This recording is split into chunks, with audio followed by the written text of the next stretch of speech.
Magandang araw sa inyong lahat. Ako nga po pala si Alan Victor P. Cortez na galing sa BSHM 2A. At ngayon ay gagawa ako ng monologo bilang si Padre Florentino. Ako si Padre Florentino, isang mabuting pari na nagsisilbi sa simbahan. Di ako mahilig magsalita, pero gustong-gusto kong makipaghalubilo sa mga tao sa simbahan. At hindi rin ako mapagmalaki sa kapwa. At wala rin akong bisyo. Mula ako sa mayamang angkan sa Maynila.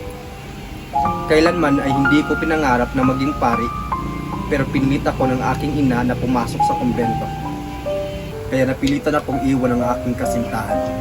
At mula nun, naging malungkutin at nawala ng sigla ang aking pagkatao.